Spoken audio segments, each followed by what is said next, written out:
ॐ विश्वानि देव सवितर्दुरितानि परासुव यद्भद्रं तन्नासुव। ओम स्वस्ति स्वस्ति स्वस्ति। आज के इस योग सत्र में सभी स्वामी न्यूज के दर्शकों का हार्दिक स्वागत अभिनंदन करते हैं। कल के योग सत्र का जो एक भाग था जिसको हम शंख प्रक्षालन कहते हैं, तो उन शंख प्रक्षालन के 5 आसनों को आज हमें देखना है और वो कैसे किया जाता है कल हमने जाना था, और आज उसमें ये जान रहे हैं कि इसके बाद क्या किया जाएगा, कैसा आहार लेना है इसके ठीक बाद में, और कौन कौन से आसन किए जाते हैं पानी को पीने के बाद में। एक बार पानी का और वर्णन बता देता हूँ। शंख प्रक्षालन एक शरीर के शोधन की क्रिया है जो कि शरद ऋतु में किया जाना सबसे ज्यादा उपयुक्त होता है। 23 अगस्त से 23 अक्टूबर तक शरद ऋतु का काल होता है, समय होता है। शरीर की शुद्धि का ये सर्वोत्तम समय चल रहा है, सबको करनी चाहिए। किन किन को नहीं करनी चाहिए? जिनको हार्ट की डिजीज है, जिनको चक्कर आने की समस्या है, इन लोगों को नहीं करनी चाहिए। बहुत कमजोर है उनको नहीं करनी चाहिए। जिनका हाल में कोई ऑपरेशन हुआ है उनको भी नहीं करनी चाहिए, और जिनका बीपी थोड़े से काम से ही बढ़ जाता है तो उनको भी नहीं करनी चाहिए। उसके अतिरिक्त इसमें 3 प्रकार के पानी तैयार किए जाते हैं। जैसे किसी को blood pressure, high blood pressure की समस्या है तो उसको मतलब पानी में, वैसे तो सामान्य रूप से जो स्वस्थ लोग हैं, जो ज्यादा समस्याएं वाले नहीं हैं, केवल मोटे हैं या दूसरे कोई सामान्य रोग हैं, उन लोगों को तो पानी में नींबू भी डालना है और सेंधा नमक भी डालना है। 2 चीजें डालनी है। गर्म पानी हो, पीने योग्य हो, इतने तापमान वाला हो, उस पानी को तैयार करना है 4 से 5 लीटर, बल्कि ज्यादा ही करना है क्योंकि बार बार पिया जाएगा तो 5 से 7 लीटर तक तैयार कर लेना। और उसके बाद आपको उसमें नींबू डाल देना, नमक डाल देना। और जिनको ब्लड प्रेशर की समस्या है, हाई ब्लड प्रेशर बढ़ जाने की समस्या है, मतलब उन लोगों को नमक नहीं डालना, उनको केवल नींबू डालना है। जिनको जोड़ों की दर्द की समस्या है उनको केवल नमक डालना है, नींबू नहीं डालना। और चर्म रोग जिनको है उनको नमक नहीं डालना, केवल नींबू डालना। और जिनको चर्म रोग और हाई ब्लड प्रेशर दोनों है और आर्थराइटिस भी है, या फिर इसके आसपास की चीजें हैं कि शरीर में दर्द बहुत ज्यादा है, तो उनको तो नींबू भी नहीं डालना और नमक भी नहीं डालना। उनको सामान्य पानी देना है, लेकिन गर्म होना चाहिए, पीने योग्य होना चाहिए। इस प्रकार से 3 तरह के पानी अलग अलग शारीरिक स्थितियों वालों के लिए बनते हैं। आप अपने अनुकूल पानी बनाएं और उस पानी को जल्दी जल्दी पी जाएं। और कैसे आसन में बैठ करके पी जाएं? ऐसे आसन में, इसको कहते हैं कागासन। इस कागासन में बैठ करके और जल्दी जल्दी पी जाएं, जल्दी जल्दी पी जाएं। और स्वाद लेते हुए नहीं पीना। जल्दी जल्दी पिएंगे तो आपका वो पानी डाइजेस्ट नहीं होगा। डाइजेस्ट नहीं होगा तो फिर आपको, कोई व्यक्ति कुंजल भी करते हैं तो कुंजल भी जल्दी जल्दी कर सकते हैं। अभी तो इसमें 2 से 3 गिलास पी करके आपको आसन करने, इससे ठीक पहले आपको 1 दिन पहले आपको मुनक्का वाला दूध पीना चाहिए, जिससे कि ना आपकी क्लेंजिंग अच्छी हो जाए। और हल्का भोजन लेना चाहिए रात्रि को 1 दिन पहले, और 5-7 दिन पहले आपको आसनों का अभ्यास करना चाहिए। अब आइए जानते हैं इसमें कौन कौन से आसन किए जाते हैं। चलिए आइए।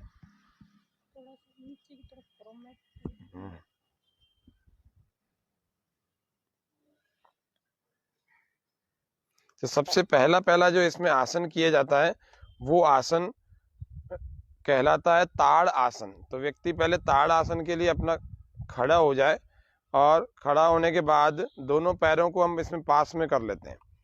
और पास में करने के बाद धीरे धीरे श्वास भरते हुए दोनों हाथों को साइड से ऊपर की तरफ उठाया जाता है, और ऊपर की तरफ उठा करके दोनों हाथों को ऐसे इंटरलॉक करते हैं, और फिर पहले पूरा ऊपर खींचते हैं, फिर धीरे से अपनी एड़ियों को भी ऊपर खींच लेते हैं। श्वास इसमें प्रयास करते हैं हम कि हमारा श्वास रुका रहे, अंदर ही शरीर लगातार ऊपर की तरफ खींचता रहे। हमारे दर्शक बने हुए सबका हार्दिक धन्यवाद, स्वागत, अभिनंदन करते हैं। गौतम जी, थोड़ी देर इसको, मतलब ये पानी पिया हुआ है समझिए। पानी पीने के बाद आपको ताड़ आसन का अभ्यास करना है। लगातार 4 से 5 बार करिए। श्वास बाहर छोड़ते हुए धीरे धीरे हाथों को, पैरों को नीचे ले आएंगे। ये पहला आसन है, इसको 4 से 5 बार करना चाहिए। अब हम चलते हैं दूसरे आसन, जिसको हम तिर्यक ताड़ासन कहते हैं। तो तिर्यक ताड़ासन का अभ्यास भी करेंगे दूसरी बार। 5 बार ताड़ासन कर लिया आपने, 5 बार तिर्यक ताड़ासन, पैरों में फासला रखते हुए तिर्यक का मतलब होता है तिरछा। अब इसी ताड़ासन को तिरछा यानी दोनों तरफ खींच खींच करके करेंगे। स्टार्ट। श्वास पूरा बाहर छोड़ देंगे, सामने दृष्टि, और पूरी तरह से खींच कर रखेंगे। पेट पर खिंचाव, पेट पर तनाव, अच्छे ढंग से पेट पर खिंचाव तनाव आएगा। थोड़ी देर रोकेंगे और फिर श्वास भरते हुए धीरे धीरे वापस आ जाएंगे। इस प्रकार से फिर एक बार और कर लेते हैं इसी को।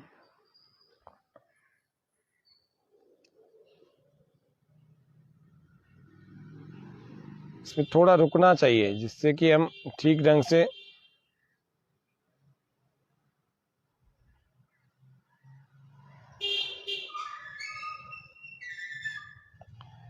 अपने पेट पर खिंचाव दे सकें।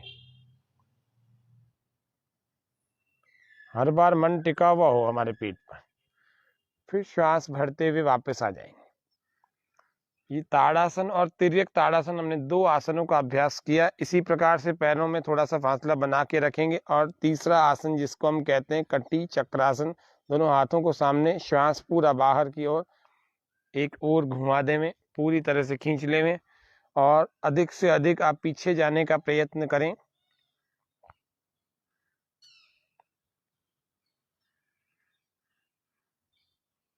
पेट पर खिंचाव तनाव अनुभव करें। श्वास भरते हुए धीरे धीरे वापस आ जाएंगे, बिल्कुल स्लोली स्लोली।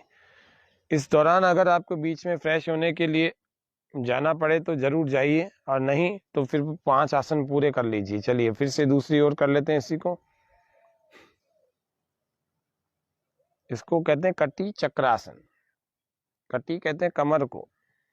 इसमें अधिक से अधिक पीछे जाया जाता है, बिना पैर उठाए जाते हैं, बिना घुटना मोड़े जाते हैं। बहुत अच्छा अभ्यास, इसको कहते हैं कटी चक्रासन। सामान्य रूप से रोज की दिनचर्या में भी आप अगर इसको करेंगे तो कमर की अच्छी स्थिति बनी रहेगी। वापस आ जाएंगे श्वास भरते हुए। इसी को दूसरी तरीके से भी किया जाता है कटी चक्रासन को। दोनों हाथों को, भुजाओं को दोनों को लपेट करके किया जाता है। चलिए करेंगे स्टार्ट।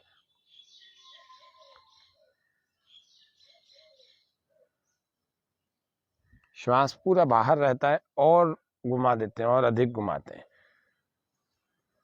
फिर से वापस आ जाते हैं, श्वास भरते हुए वापस आ जाएंगे। फिर दूसरी तरफ से करेंगे। श्वास पूरा बाहर। बहुत सुंदर। कटी चक्रासन का अभ्यास दूसरी ओर से हमारा हो रहा है।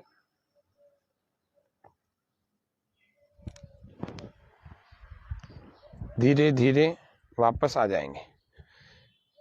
एक बार फिर से कर लेते हैं।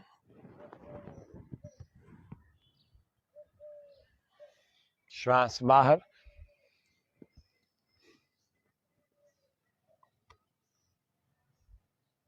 श्वास भरते हुए धीरे धीरे वापस आ जाएंगे। फिर से दूसरी ओर। श्वास बाहर। पेट पर खिंचाव तनाव, पूरी तरह से पेट खिंचा तनाव हुआ रहे।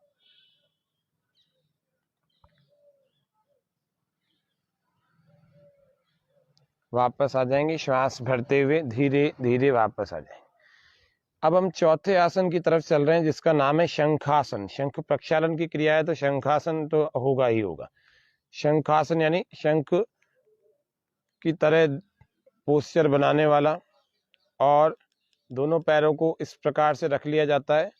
और उसके बाद एक पैर को, जिसको उदराकर्षण आसन भी कहते हैं, इसको शंखासन भी कहते हैं, दोनों हाथ हमारे दोनों घुटनों पर रखे जाएंगे। श्वास पूरा बाहर।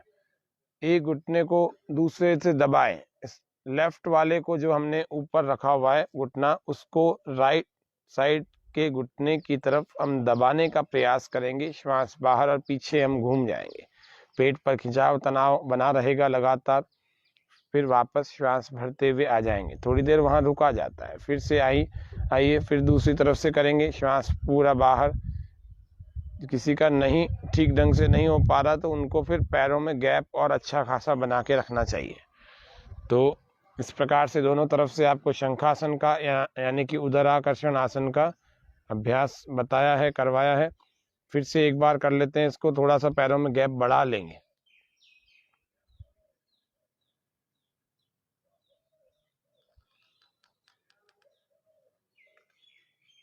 थोड़ा सा बढ़ाएंगे बस।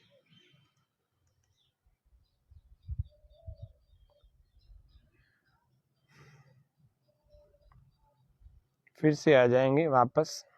भी करते करते करते करते इतना पानी पिया हुआ होता है, फिर पेट पर खिंचाव तनाव इन आसनों से आता है, तो निश्चित रूप से आपका पेट क्लीन होने की तरफ बढ़ता है, पेट पर दबाव बनता है। आप फिर धीरे धीरे अपने शौच आदि से निवृत्त होकर आइए, फिर वापस आकर के फिर पानी पीकर फिर करिए।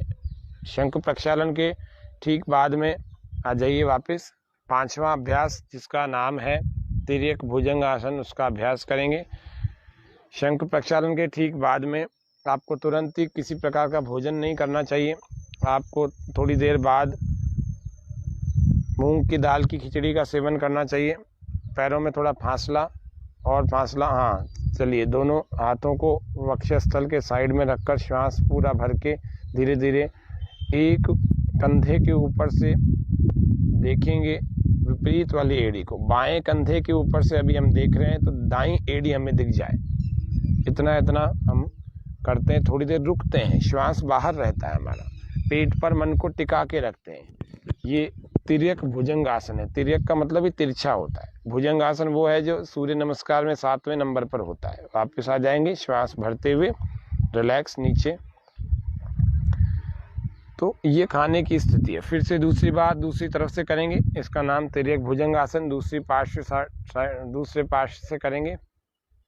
श्वास बाहर, फिर दाएं कंधे के ऊपर, राइट शोल्डर के ऊपर से हम देख रहे हैं, लेफ्ट वाली हील को देख रहे हैं। राइट से देखेंगे तो लेफ्ट की तरफ देखेंगे और लेफ्ट से देखेंगे तो राइट की तरफ देखेंगे। इस तरह से ये तिर्यक भुजंग आसन का नियमित अभ्यास भी हमारे पेट को अच्छा बनाता है और ये शंख प्रक्षालन में भी विशेष क्रिया है किया जाता है। चलिए फिर से वापस आ जाएंगे, रिलैक्स, श्वास भरते हुए विश्राम। फिर तब तक इन 5 आसनों, यानी कि प्रत्येक आसन 5 बार करना है आपको। 5 प्रकार के आसन बताए। 5 प्रकार के आसनों में 5 आसनों में आपको हर आसन 5 बार करना चाहिए। ये तो हमने आपको 1 2 बार बताया केवल इस वजह से कि आपको पता लग जाए कि कैसे कैसे शंख प्रक्षालन किया जाता है। तो कल का और आज का ये 2 वीडियो यदि आप देख लेंगे तो आपको शंख प्रक्षालन की विधि अच्छे ढंग से समझ में आने लगेगी। इसके बाद पूरा क्लेंजिंग 5 से 7 बार आप शौच आदि से निवृत्त होकर जैसा पानी पिया है उसी प्रकार का पानी बाहर निकलने लगे गुदा द्वार से, तो इसका मतलब आपका शरीर क्रिस्टल क्लियर हो गया भीतर से। छोटी और बड़ी आंत दोनों की शुद्धि हो चुकी है, तो इसीलिए बहुत सारे रोग आपके शरीर को छोड़कर चले जाएंगे। आपको इस प्रकार से आसनों का अभ्यास करने के बाद आपको ज़्यादा परिश्रम का सारे दिन में काम नहीं करना चाहिए। एक आध दिन थोड़ा हल्का ही भोजन करना चाहिए क्योंकि शरीर की शुद्धि हुई है। और उसी दिन यदि आप खिचड़ी, मूंग की दाल वाली अधिक घी का सेवन करके मिक्सचर करके यदि आप कर रहे हैं तो बहुत अच्छी बात है। इस तरह से शंख प्रक्षालन का अभ्यास आज हमने सीखा है। अब हम बैठ जाएंगे, बैठ करके शांति पाठ करेंगे। शांति पाठ करने के लिए सीधे होकर पद्मासन में बैठने का प्रयास करें और यहाँ वज्रासन में किसी में भी बैठ सकते हैं। श्वास को भर के ओम का उच्चारण, ओ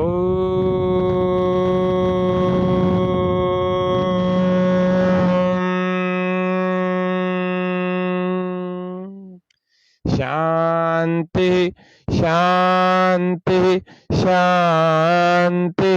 सर्वेभ्यो नमः। सबको सादर नमस्ते जी। हमारे दर्शक जो बने हुए हैं, गौतम जी, ऋतु जी आदि बहुत सारे दर्शक आज बने हुए थे, तो इन सभी दर्शकों का हार्दिक स्वागत, अभिनंदन, आभार व्यक्त करते हुए स्वामी न्यूज का भी बहुत बहुत हार्दिक धन्यवाद, आभार व्यक्त करता हूं। आज के शंख प्रक्षालन के विशेष कार्यक्रम जो कि कल और आज 2 दिन मिलकर के हुआ, तो इस विशेष कार्यक्रम को यहीं पर समापन करते हैं। आप सब लोग जब तक ये कल फिर मिलेंगे तब तक करें योग, रहें निरोग। जय अजमेर, निरोगी अजमेर। ओम शम।